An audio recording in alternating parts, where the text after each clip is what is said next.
Welcome to Healing Generations, a podcast creating a dialogue uplifting the importance of healing, strengthening, and supporting our communities, and that addresses the disparities and inequities in communities of color. Healing Generations is brought to you by the Healing Generations Institute, a collaborative initiative of the National Compadres Network and the Brotherhood of Yelders. Be sure to subscribe to stay up to date on our new releases.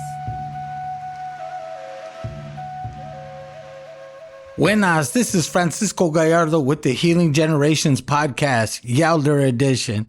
I want to thank all our listeners, even those first-time listeners. I want to remind you, if you could go to wherever you listen to your podcast, is at Spotify, Amazon, Apple Music, wherever you listen to your podcast, please put a review. Send us some feedback. If you have somebody you think in your community that we should be interviewing, let me know. That'd be really good. You could get to me at cisco.gallardo@compadresnetwork.org. So today, before we get going, we always have to ask permission from our ancestors. I want you to close your eyes and I want you to think, of the direction of the east. As you close your eyes, I want you to think of all the men in your life, your grandfather, your father, your sons, your brothers, your cousins, your tios, your hood tios. I want you to think about maybe that little homeboy that you're working with, all the blessings that they bring and all the struggles that they carry. I want you to put that in our minds as we talk and we think about healing, what we want for our community. As you turn to the left, we're going to recognize all our LGBTQ relatives and all the struggles that they face, maybe the things that they're going through, all the blessings that they bring to our families and our communities. As we turn to the west, we think of all the women in our lives, our grandmothers, our mothers, our tias, our hood tias, our daughters, our nieces, even our granddaughters. We think about all the beauty that they bring, all the beauty, all the nurturing ways, all the pain that they carry, and all the blessings that they bring to us. And just the little subtle touches that let us know they're there. We want to think about them and all that they bring to our community, to our homes, to our families. As you turn left again, I want you to turn to the north direction, the direction of our ancestors. Those that they prayed for us even before we got there. They prayed for us. We weren't even here yet, but they thought about us. They thought, how can we make the world better? How can we improve on our lives, our culture, our education, all those different kind of things? And a lot of those, we don't even know their name. We've never even met them, but yet we have these elders. And the elders within our community, within our family, if you got a grandma and grandpa, great aunt, great uncle, call them up, talk to them. Bring them some tacos, bring them some soup, bring them something just to feel that people want them and people care about them in a good way. I want you to call your grandparents and just say, hey, how you doing? And maybe listen a little bit to their stories. Even though you heard the story 100 times, maybe you still haven't got the lesson yet. We got to treat our elders with respect and with love and cariño. As we turn left again, we go from the spectrum all the way from the oldest all the way to the youngest, to those babies that are not even here, the hope that they bring. And then those little newborns all the way to toddlers, kindergartners, elementary school, the middle school, all the way through high school, even up to young adulthood. We want to bless our children, all the beauty that they bring, all the blessings that they think about and they want for us. And they imagine all the things that they imagine. Just to have that imagination again would be beautiful. We want to honor them in that way. I want to put your hands up to the sky. I want you to think about that. Put your hands up. Think about the sun and all the beauty that the sun provides us. The hope, that light. Every morning when we get up, that sun is there greeting us, helping us. Then we touch the earth, Don Unseen. And when we touch Don Unseen, we touch those blessings that she brings us, the water, that helps the crops grow, that the animals eat, that feeds us, and the beautiful fruits, all those different things in life and nature that we depend on, that we need. I want you to think about her and try to make the right choice. You know, if you could do something, it's going to save a little bit. It's going to protect the earth. Take the time. Do it. You know, take that time. And in the center, no matter what you believe, even if you don't believe in the Creator, you have to believe in the miracle of life and just the beauty of life, just the emotions that we feel, just the emotions of love and health and all those beautiful things that we want in life. That's the creation. That's Creator. Moyo Koyatsin. However you want to say it, however you say it in your everyday life, I want you to think about that and just be thankful. Be in gratitude for life, no matter how you have it, because in life, there are people who always have it worse, but still found a way to be good, found a way to acknowledge one another in a good way. So I want to thank you for listening, you know, and for paying attention to those 4 directions and acknowledging our ancestors. You know, you don't have to wait to do that. You could do it on your own in the morning. Just acknowledge life, and the steps of life is also important. Helps us be thankful. So today I have an important guest. I don't know her all that well, but this is how we get to know people, right? Through a podcast. But we did a training for circle keeping, I don't know, in November, December, something like that. And she was in the class.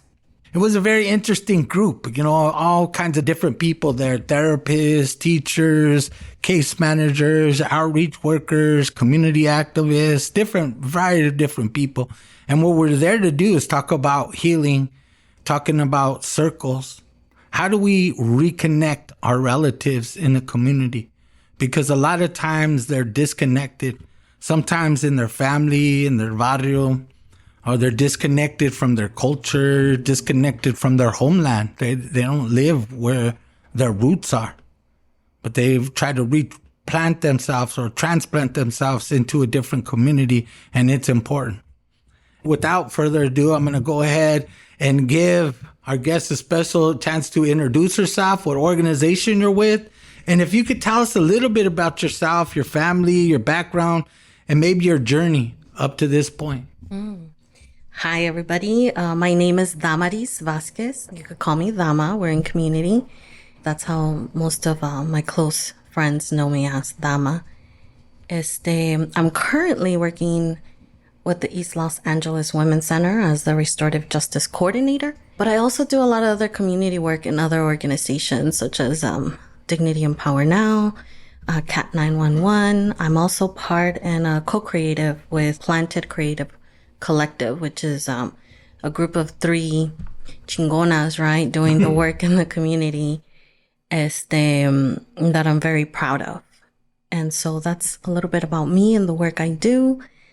And a lot about me, right? Mm-hmm. Excuse me that I get nervous. So I get like... It's all good. It's all good. I get forgetful, and talking about myself is not easy. I think I was sharing in a conversation with you earlier about, you know, I like to lurk. I like to be in the background. So doing these things is a challenge for me to speak about what I do in the community and step up, right? But I think that's what my ancestors have been calling me to do.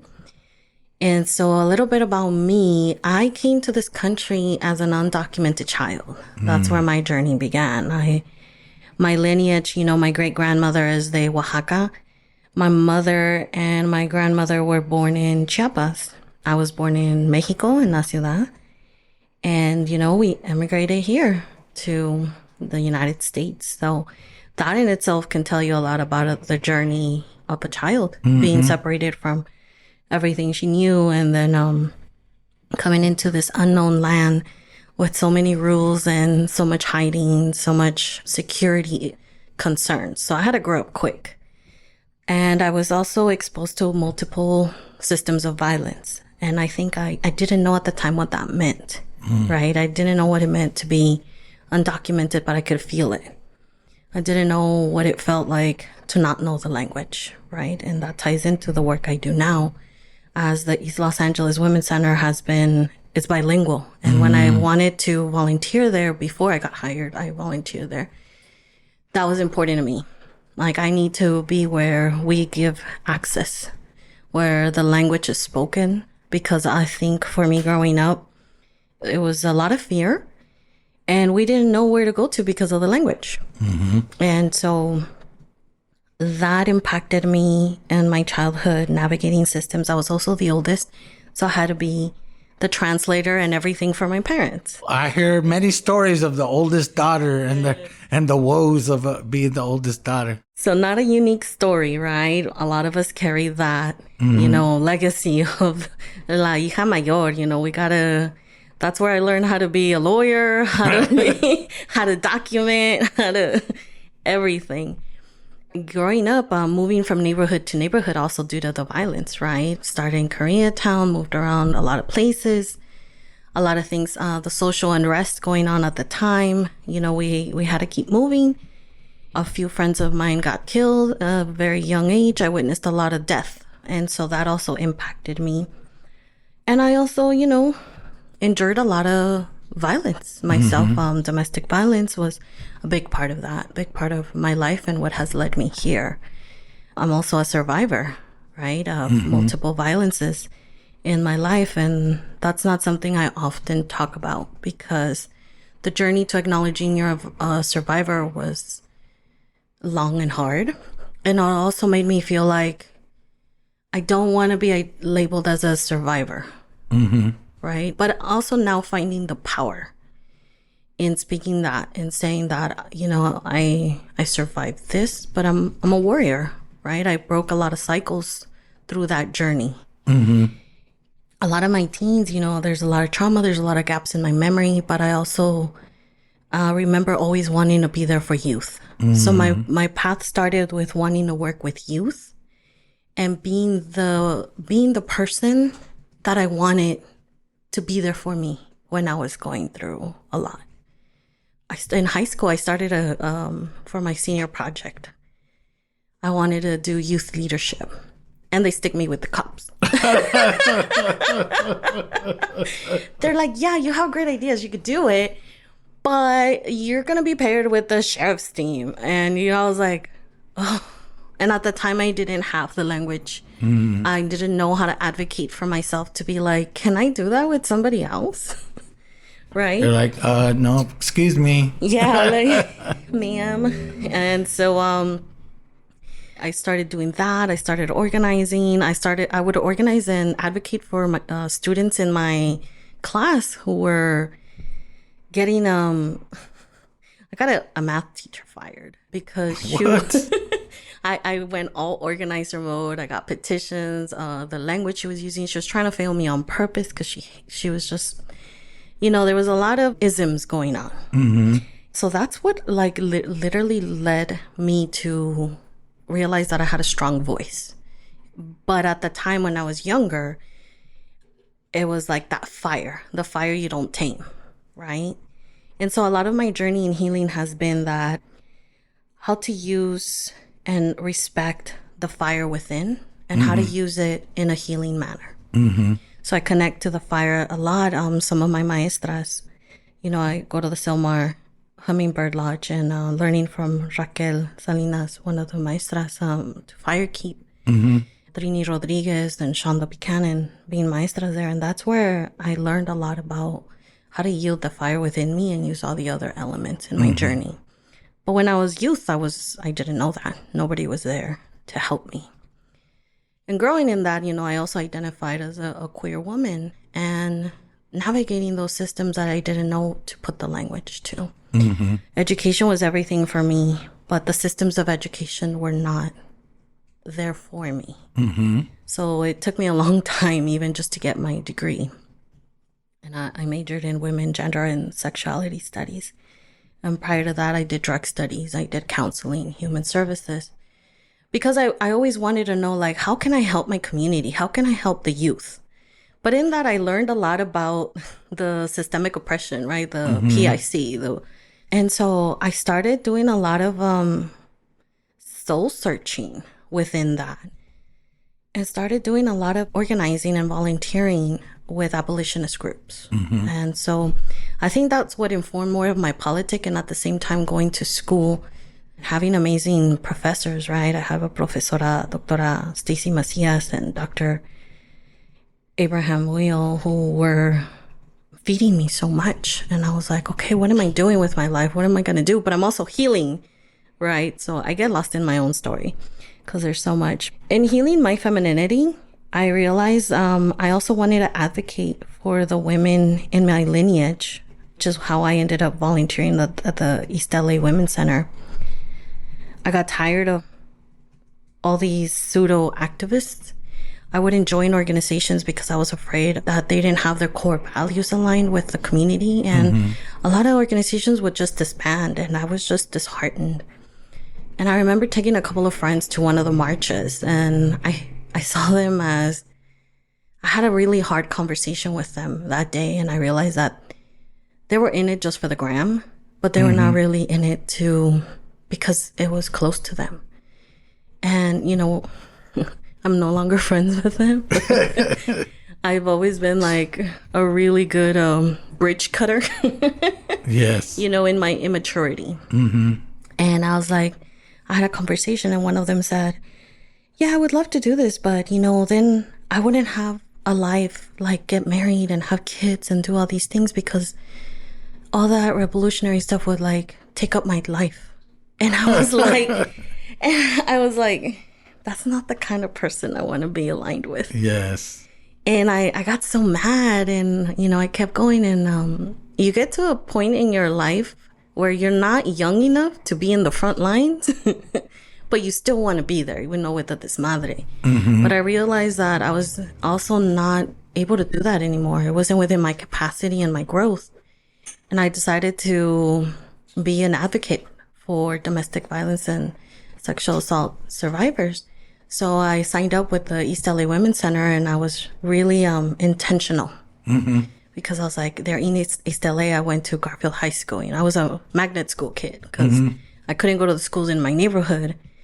So they bussed me out to Garfield. And so I was in the magnet program. You know, I'm a nerd. I'm also like, you know, I was into punk rock, and I was into the cumbias. I was everything. So I never fit in a sense either. And so, but I was like, it's important for me to work at a East LA. And I got the certification. I did my hours, and everybody's like, we need volunteers, you know, commitments. I'm like, I want to do all the sexual assault accompaniments. And I was like, what? Not everybody wants to. Oh, yeah, the trauma. And I was like, I want to be there. I think that's one of the first times I shared that I was a survivor. And I was doing it for the women in my family. And I was like, I want to be there. Because as my journey went on, I realized that every woman in my lineage had been impacted by sexual assault and domestic violence. So let's stop before you get too far, because I want to know where along your road did you start to say, when did you start your healing journey? You know, was it a cultural thing that kind of connected you to it? Was it somebody you met? Where did that spark come? Because it sounds like you've been through a lot. Oh, yeah. So throughout that, as I was sharing with you earlier, having your ancestors call you is something nobody really talks about. And I think it was I've always gone through depression, you know, and it was around my late 20s. I started my 30s. And so that's when I developed a little thing called anxiety. And so that's where my healing journey started. Thank you, anxiety. And so I had it down. I knew my body. I knew who I was going through a lot. And it was just this perfect storm of things. And I'll share this quick story, how I found out, or what called me in. What were the seeds that were planted for me was when I was in my late 20s. I was going through an episode where everything was just not aligning for me. One of my friends told me, one of my homegirls, East LA, she would do our hair in her sink. And she practiced DeFi, I believe. And so she had her mother, and one of my friends told me, let's go para que te lean los caracoles or something. I'm like, I'm not, I grew up with a lot of fear of that. My family was like, stay away from that, even though there's always been brujas or curanderas in my lineage, right? But that's always a no. And so I said, what do I got to lose?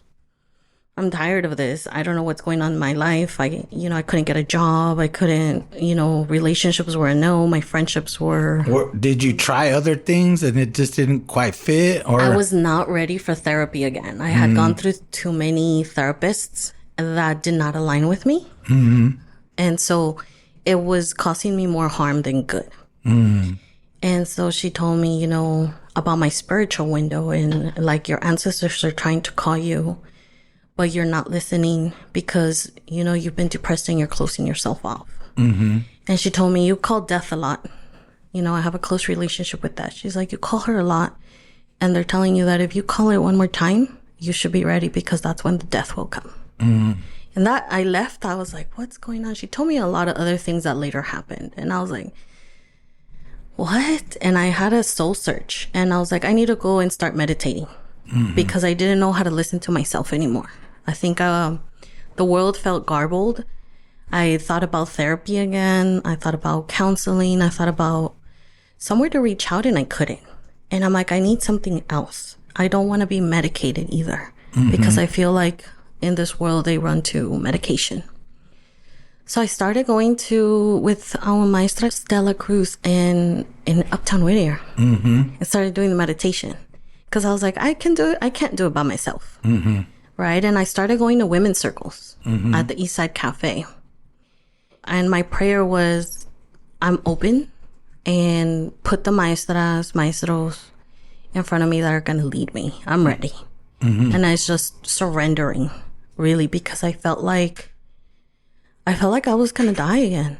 Like, I have no purpose. I have a lot of pain and I don't know where to go. But I know that there has to be more for me.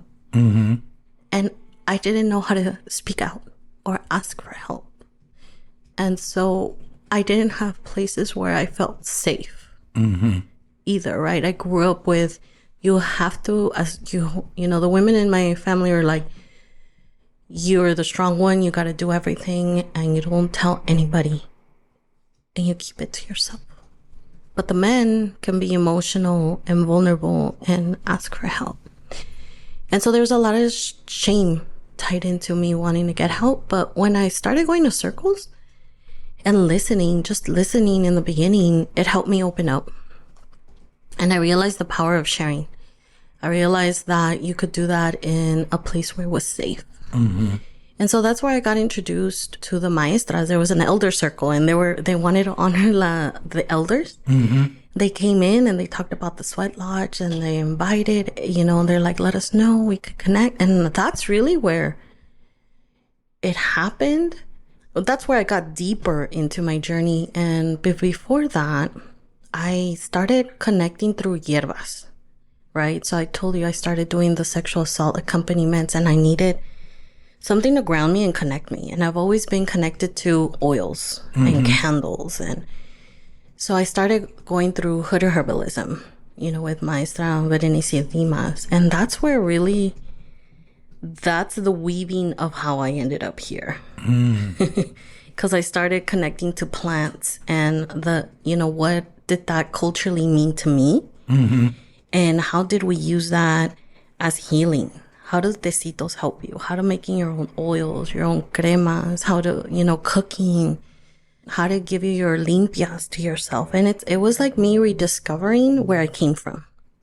Things that I had, because of my own parents' traumas, I was separated from.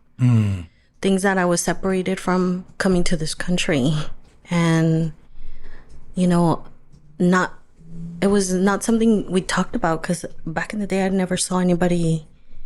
My parents knew where to go. If I got hurt, ¿dónde está la huesera, el huesero, el sobador, your tooth or something, because we didn't have access to like medical services or anything when you're undocumented. And But they knew in the community where to go. How did they know? I don't know. I don't know. But we knew that a las 11 de la noche, you're outside this little apartment somewhere in LA, and there's a line, and you just wait your turn, right? And so I started having all these questions, and I was trying to ask my parents, but they were just so closed off.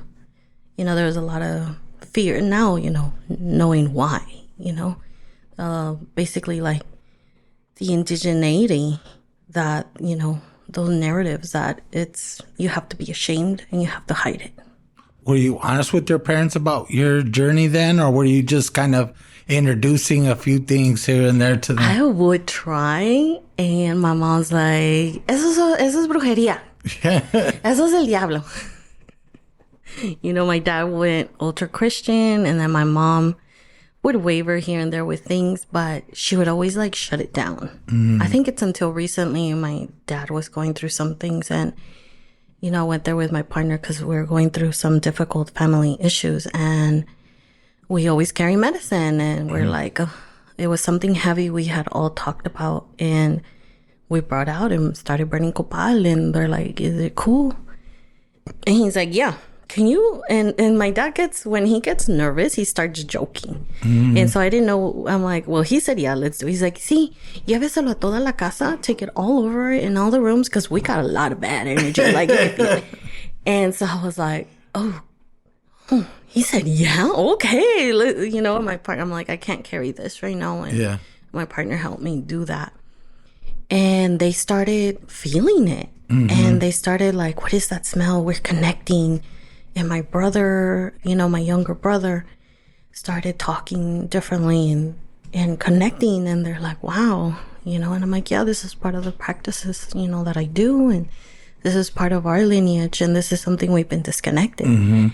So I felt happy that they were open to talk and receive it, you know, within their capacity, within what they were ready. And I think with my sister, I think that's been the biggest and most rewarding change in my life, is us mending our relationship and her being aware about what I do. And I think with her, I've been more open about, you know, the community work, the organizing work, you know, the work with the elements, the cultural aspects of it. And I think she's made me cry a few times, because she's like, I don't know what you've been doing, but I've seen the change in you. It's been so different than all the other times. And, you know, she would make me cry. She's like, I'm so proud of you. I'm so proud of everything. And now her being open to it and asking more questions and seeing that curiosity, because she has seen the impact in my life and the change in my life. And I think for me, that's a huge part of my journey and a huge part of my healing. And como decimos, you know, healing those generations, 7 generations before and the 7 generations ahead. And I think with her, it's been, for me, the most rewarding, the most connecting. With my mother, we're not on speaking terms, but I think the few conversations we had, she's like, oh, yeah. I think one time she accepted it, and she's like, yeah, es brujería. Si eres bruja, ¿verdad? And I'm like, oh my God, Mom, she's going to start. And she's like, no, pues it makes sense. And I think that's one thing I wanted to ask her, because she's like, no, it makes sense. It's been in our family. And I'm like, well, tell me. But she immediately closes out. And so I decided to be like, you know, it'll come. It'll come one day, you know. But for now, you know, just stay true to my journey, and it'll come.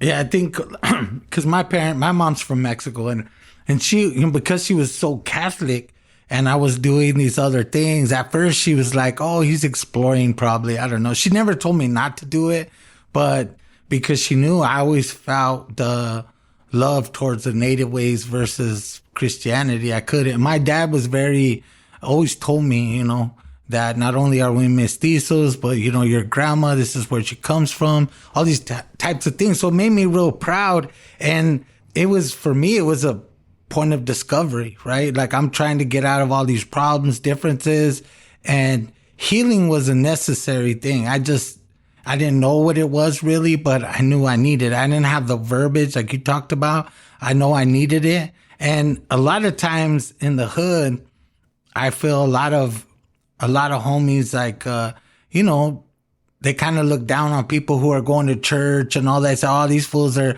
into God. They're just afraid of what's happening and this and that. But it's like, how much pain do you need before you're like, all right, that's not good for us? I mean, that's what happened to me. I just saw the pain. Yeah. I didn't need no one to convince me because I saw the vicarious trauma that I was seeing in my community, and then the trauma I was experiencing, losing friends either to prison or to death. It was starting to pile up, you know, and at the same time, I was also politicized, right? I'm learning about the movement, and I'm realizing that the neighborhood politics and all that, the pain that we do to ourselves is going to keep us from being free, you know, at the end of the day.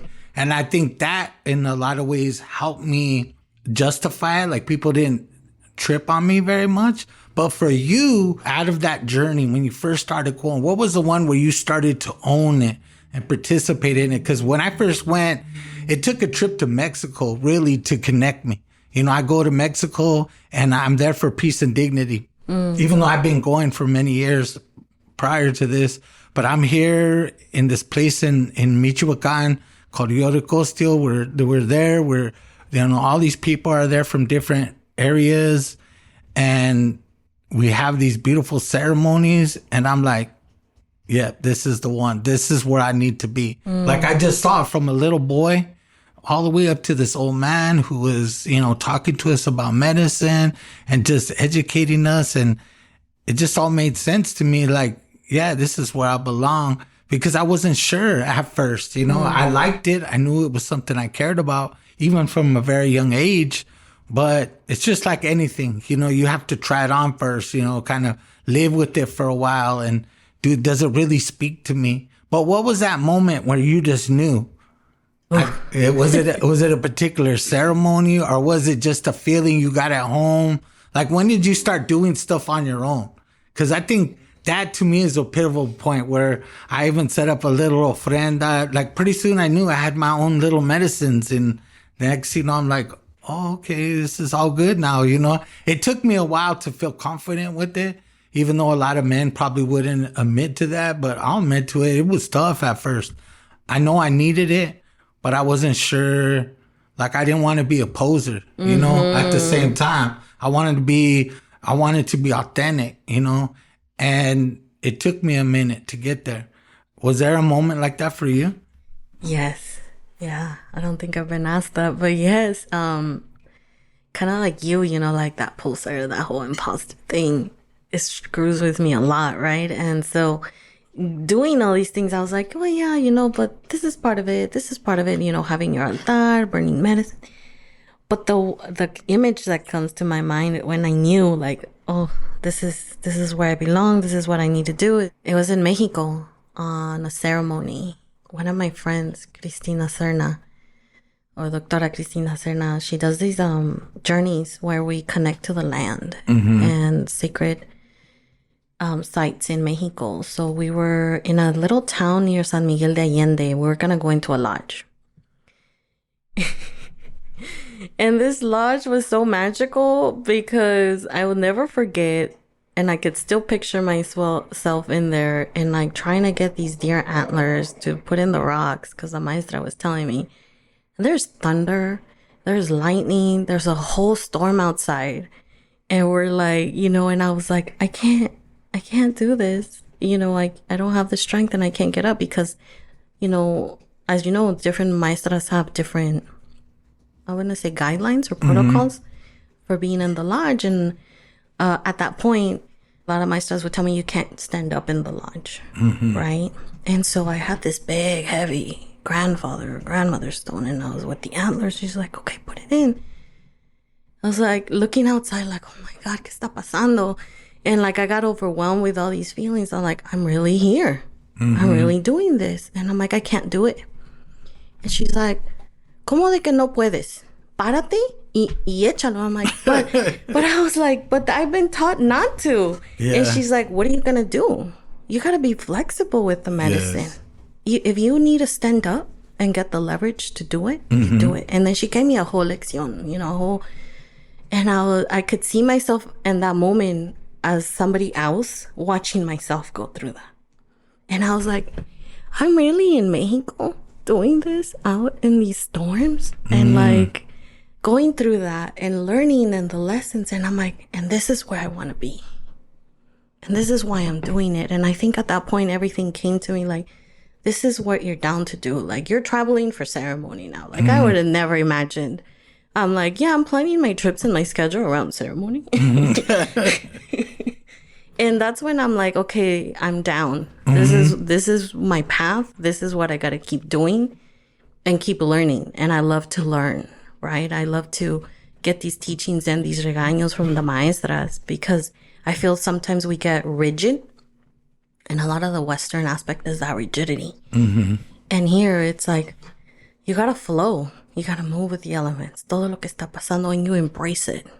All right. And I think it created meaning for me. And everything in my life has been a storm. Everything in my life has been in how I feel like there's darkness, but there's so much beauty in it and so much healing in it. And I think that's when I'm like, yes, you know, there's no looking back. There's no other way. Even though sometimes a veces I have to ground myself in that and think like, can I think of any other way to move through my life? I can't. So for the person that's thinking about, there's a lot of people I meet, they're like, man, I'm ready, or I'm thinking about it. You know, they're curious because it can be scary, I guess. You know, I don't think it's scary, but I understand why people think it's scary. But when you know, what is that misconception about healing that you would tell people that are just thinking about starting? Like, and even if they're not following our way, you know, I'm not trying to evangelize to, you know, and that's the key part. Yes. Is the curiosity. And I think that I try to validate that curiosity, because for me, that was a hesitation of feeling like an outsider always. I am an expert at feeling as an outsider. And also I'm very, ¿cómo se dice? Like, soy chocante. Like, I'm not a follower. And I'm always like questioning. And so I think because I come from that, it's easier to be like, you know, it's an invitation. And come with an open heart and open mind. Come with that curiosity. Yeah. Let's share about it. Let's share about that experience, right? And like, and if it's not for you, if you're not ready, that's cool too. But, you know, at least inviting you to come in. And I think it really comes down, I guess, for me, like taking the time to talk and hear somebody and ask them questions and be there. And I think once they know that you're there consistently, it's easier. Even if they don't want to take those steps, then it's like, I honor that. I honor that you're not ready, because I've been there. I've not been ready. There's always moments and times where the misconceptions is, like I had a círculo last month with two women came, and it was for clients. And she's like, yeah, I saw the flyer, but my daughter was making fun of me because she thought, oh, you're going to get into that witchcraft?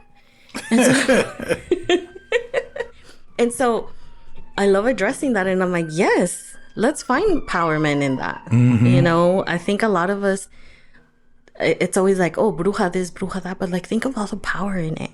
Irene Lara, I think, wrote about being a bruja in a different aspect. And I think that's what politicized it for me as well. But it's knowing like we're strong, independent women, and like our magic is what makes us a threat. Right? So it's like, yeah, dígale que es en bruja, invita a su hija. So she could see what it is about. Yes. And like at the end of the circle, it was their first circle. She's like, I never imagined it would be like this. And I'm so grateful. And, you know, they shared a lot, and she's like, okay, now I know what it is. But it's inviting those, you know, let's talk about it. I think for me, it's using laughter and joy as medicine. Yes. It's like, let's make fun of it. Sure, let's talk about it. Because, you know, I can't be serious about it, right? Because I think you have to always take everything, you know, lightly in that flow. But because we don't know where everybody's at. And it's like, you want to poke fun at it? I'll poke fun of it. Yeah. But let's really talk about it. I invite you to have these questions. I invite you to have these apprehensions. Share them so that I know where you're coming from. And how can I help you with that? Yeah, a lot of people go to ceremony and they're caught up in their own problems every day. They're not even there for the purpose of the ceremony. So, what I like to tell people is like, through this blessing, whatever it is, you're going to get a blessing. So don't focus on your own problems. Focus on their problems, what the ceremony's for. And through that, you're going to get some help. Yeah. But a lot of times people get, because that's what they teach us, to be self-centered. It's an individual journey, not the collective journey, not all these things that we need. How did you take those tools and start applying them to your passion, to your work, like with domestic violence victims?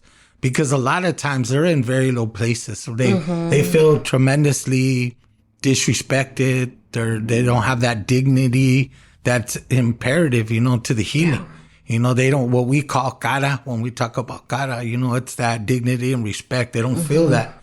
How did you take your tools and start to enter in that space with your own healing and your own tools that you carry? Yeah, I've been doing that through círculos. And I think that's been very powerful for survivors because, as you know, we come with agreements. And we come with that, giving them that space, the autonomy. And I think that's the intention I put it in, right? This is your space. And creating that atmosphere, like, this is here for you. Making it special. Like, part of ceremony, we say, yes, it's ceremony, as in what we're doing, right? But ceremony too is like making that an inviting, open, like, I did this, I'm rolling out the red carpet for you. This is for you. You came, and I'm honored that you came. You're part of this community. And so setting those agreements and those, values and letting them know, like, hey, these are the core ones. What do y'all want to add to that? Because every group is different. Every circle is different. And I love it when they start sharing, like, well, can it be confidential? Well, can we make sure that if we disagree, that it's okay, right? And I think as people that have been disempowered, it's important to give them that power within that circle and how we do it together. How do we build it? And because they're able to take up their own space, right? As we go in the círculo, everybody has a chance for their palabra, for their voice, and to hear with intention. And also as a circle keeper, being able to also weave in that vulnerability about yourself. It's non-hierarchical, which is what I love. Is that, and I try to teach that and impart that, like, aquí no somos expertos, right? And that's also what I start, is that sometimes I know I present young. A lot of these círculos, that's, one of the things when I started doing it with older mujeres, is like, I understand I look young. My presence is young. But I'm not as young as I look, right? Yeah. But it's also letting them know, hey, I'm not an expert. This is not me leading it. This is your space. What do you want to make out of it? And giving them those options. And then, letting them know you're all experts. You're all maestras in here. And let's bask in that. How do you want to lead this? And I think that's when they start opening up right away. All my circles, I'm like, we could keep it, happy, simple. We could keep it as superficial as you want. Or if you want to go deep, we could go deep. Yes. Right? And I know when I make that invitation, it's like, ancestors, I'm hollow bone. I'm not in charge of this. They go deep every single time. Every single time it gets really deep. And it's them creating that. It's them feeling ready and feeling in a space that they could do that. And walking away with healing. Walking away with the ability to breathe, And so circles have been really important in that part of the holding women who are survivors to share their stories. And sometimes they're like, oh, we hear the same story. We all kind of have the same story. I'm like, yeah, but you may all be survivors, but like your story still differs. So it's important for you to share. It's important for you to take your time to talk to us about it. And they always they're like, get shy and they don't want to, but then they go into it. And it's like, every time they're like, oh, I didn't know this about you. And these are women that have had their own, they work in the community and they've known each other for a long time. But then in the circles, they started getting to know each other on a deeper level that they're like, oh, I've known you for 10 years and I never knew this about you. And seeing that power. Yeah, people carry a lot of secrets that sometimes you just don't lead people into that part of your life, And not just like traumas, right? Even like their talents. Yeah. Like all of a sudden they come in like, what? You know how to do this? You know, and it's like, I love to celebrate that in that circle, right? Like, and I always try to emphasize that, like, that joy is part of the healing. Laughter is part of that. And celebrating all the gifts that we have is part of that. It doesn't always have to be a círculo to be somber and be sad. There's times and places, there are different types of circles, but always leave it with joy. And I think that's a big part of it because we're not always taught to enjoy things. So where are you at in your healing journey? Is there places you like, skills you want to learn? I mean, where are you at? Like, I feel like sometimes I feel like I know a lot. Then sometimes I feel like I don't know nothing and I better go back to school, figure this stuff out. But where are you at in that journey? And do you feel like you have a lot more work to do?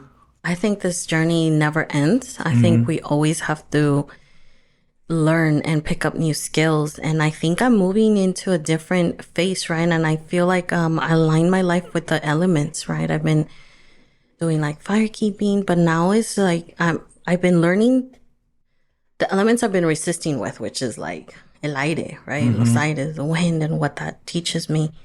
But I think I'm moving into learning other, and I'm afraid to share it, right? But like, even with my collective, right? What are we moving in towards? And I think the only thing I could share at this moment is like, how do I get on the path to become the queer elder? Right? And está empezando desde ahora, you know, I've been working on that. And so what other tools do my community need? A lot of womb healing has been coming up for me. And how do we heal those traumas? Like today, my collective and I were talking, we're going to learn how to do more sobadas, right? That runs in my family. My mother no sobaba. And so it's a skill we have, but like, how do we keep going with that? How to keep using our voices? I feel like it's a private journey that I hesitate to share about, you know, what's coming up, but it is something, always a continuous prayer of where we're at, a continuous preparation for the ceremonies that are coming. Yeah. And I know that sounds like, oh, you have something special in my mind. Like, no, I don't. I think life in itself, we have to be ready, right? We got to do our prayers. We got to burn the medicine and hold. And so now I think I want to move into that growth. I feel like this year, I feel it a lot. Starting this year is that I'm witnessing the growth in my life as a person. And there's a grief in that. I think we don't talk about the grief in changing who we are. And so when you're growing and you're changing and you're adapting and you're moving forward, everything you don't have the time to stop your life. And, you know, go into hermit mode so that you can like enjoy this change. How do I do this? My growth as a professional. Yeah. My growth as a partner. My growth as a sibling, as a daughter. And so right now is taking the time to realize that I'm a different person and it hurts. And I'm proud of who I've become, but I need the support of my elders. And how do I reach out and have them take me further into my journey? Because like you said, you know, sometimes we're pushed to be these like Yelders and we don't know how to ask, but I think it's a privilege for me to have these elders that I can reach out. And I think the challenge right now is that I've always been put in a position where people think they don't have to worry about me, or that like, oh, she's really strong, she'll figure it out.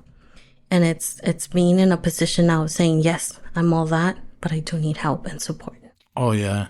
I mean, part of it, too, is being open to it, right? Like, sometimes I think, oh, wow, I'm pretty good. I know a lot of stuff. But then I'm thinking, man, just being open to it, because you don't know what you really need until you need it. And then you're like, what?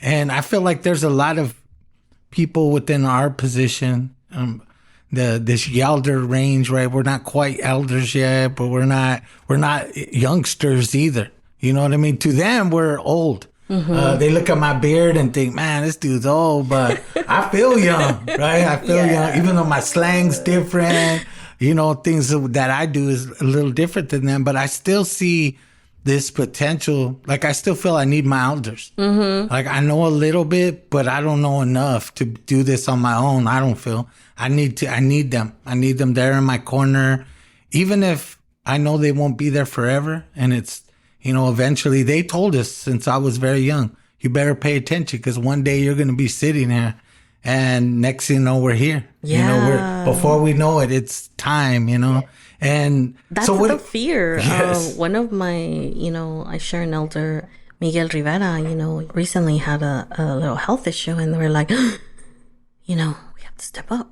right? People need to step up. Like our elders, I think in that círculo you talked about when we did the circle keeping training, it keeps coming up, like some don't have the privilege of having elders. Where do we find them? And then those that are leaving, right? And how are we stepping up? And there's a little fear and there's a little excitement in that. But like you said, I feel the same way. I feel like I have so much to learn.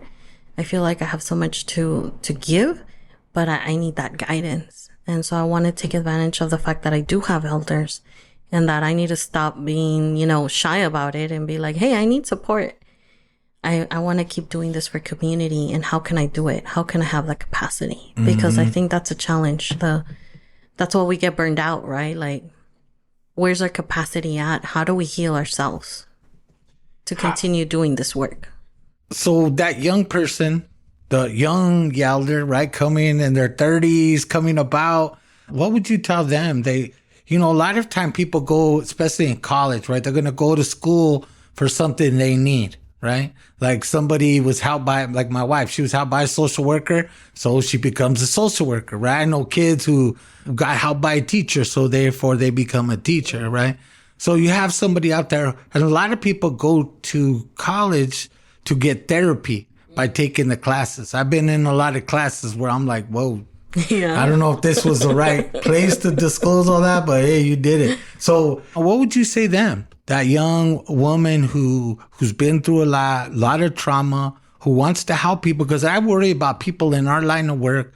They get so much vicarious trauma, they burn out, then they become resentful to their clients, to their people they're serving.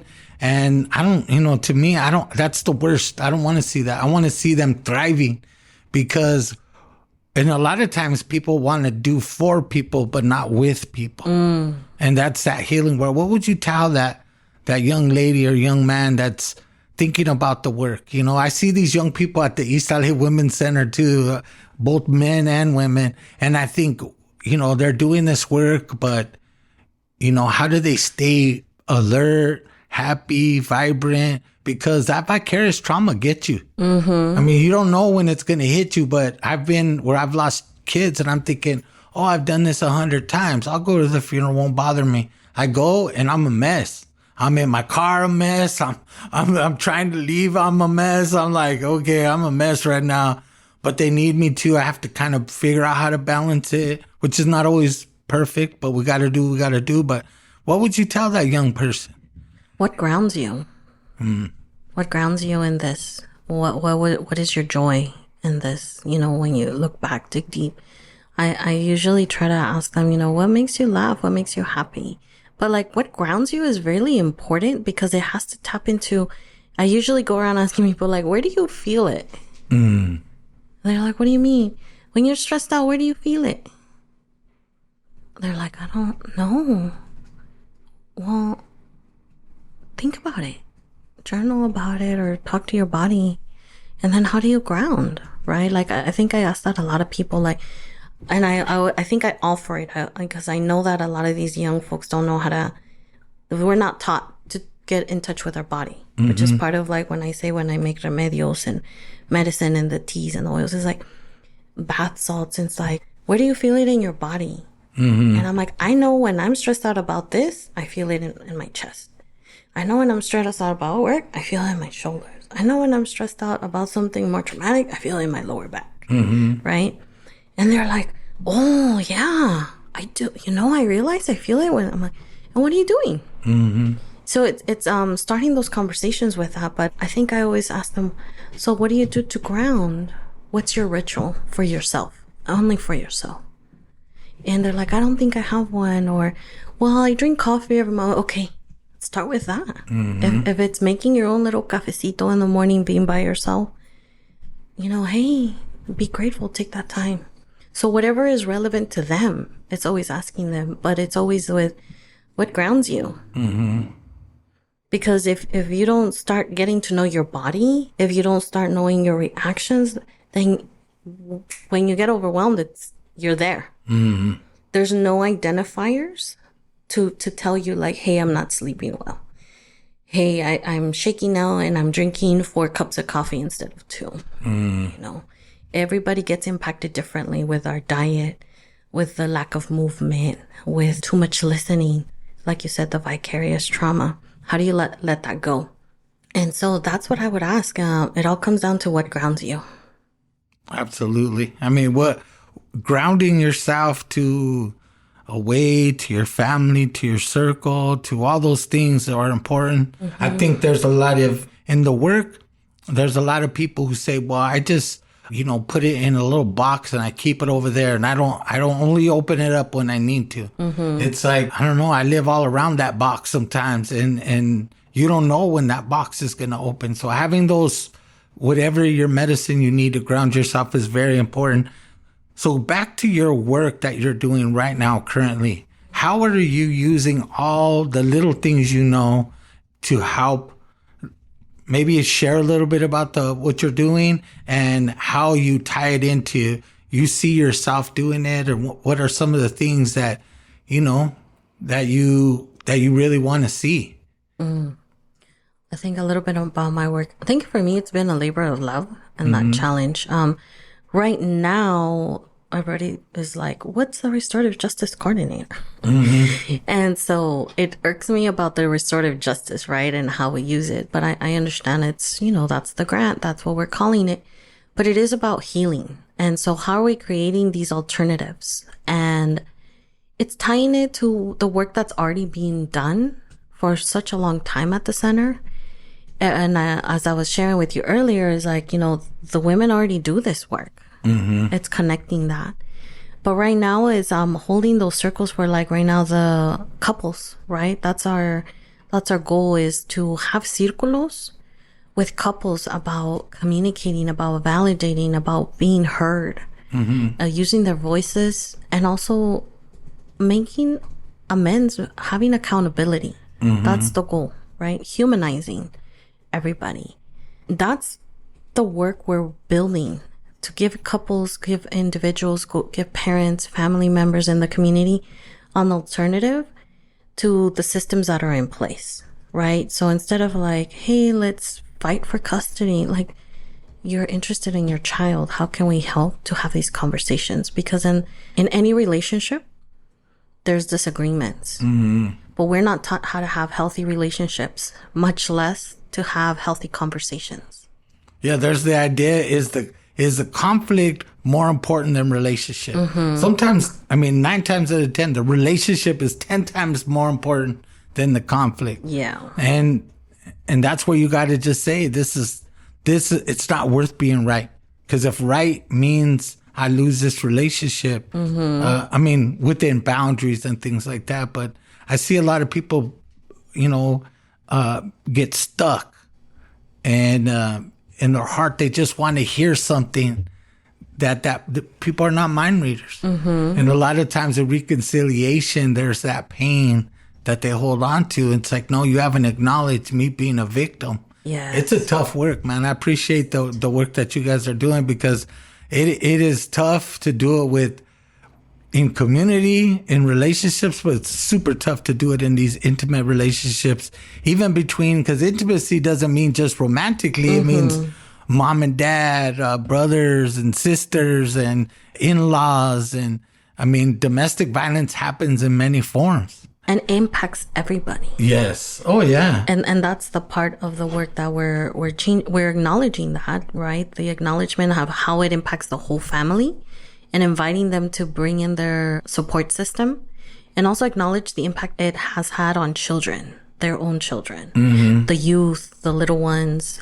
la suegra, like you said, because we have to remember that every family dynamic is different, and every family unit looks different, right? Absolutely. Who lives in the house, right? It's not this, man, woman, 2.5 kids, a dog, and that's it. No, right? Sometimes we have primos living in the house. Sometimes we have uncles. Sometimes we have grandma in the house. So sometimes we just have community uncles and aunts live in the house.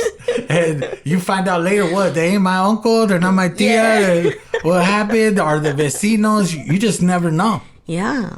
Yeah, especially these families that, sometimes they don't have a tie to the community because they're so afraid, right? Yes. So it's having these conversations and having this acknowledgement and giving them that space where connecting them to, like, how do we heal from that? How do we move forward?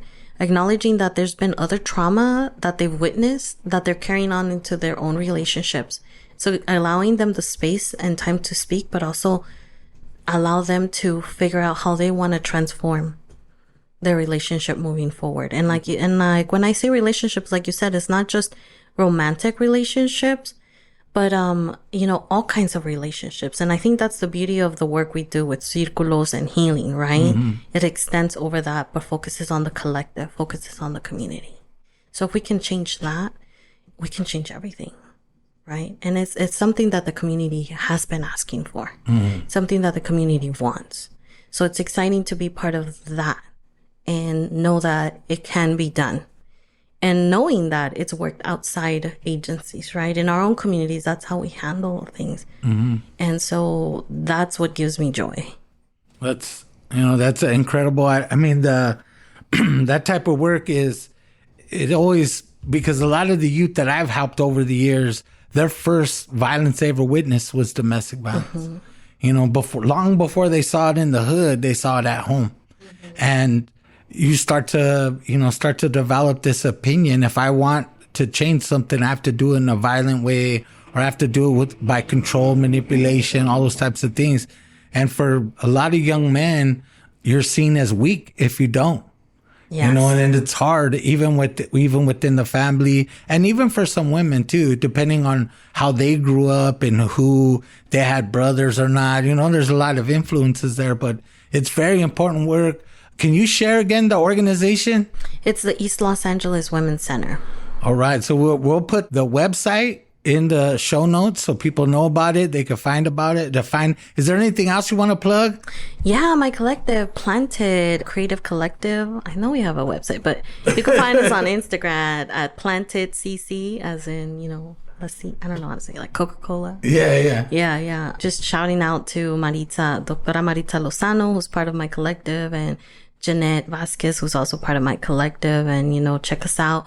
We're really bad at updating our social media, like all the work we do in community. We don't post it. We're trying, but we're there to connect and, come learn about us and hit us up.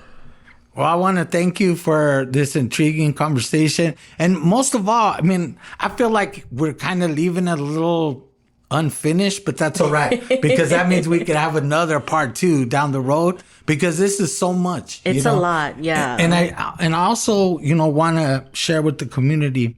I want to remind you, when we talk about healing, there's 4 domains that we talk about. There's that physical, the emotional, the mental, and the spiritual.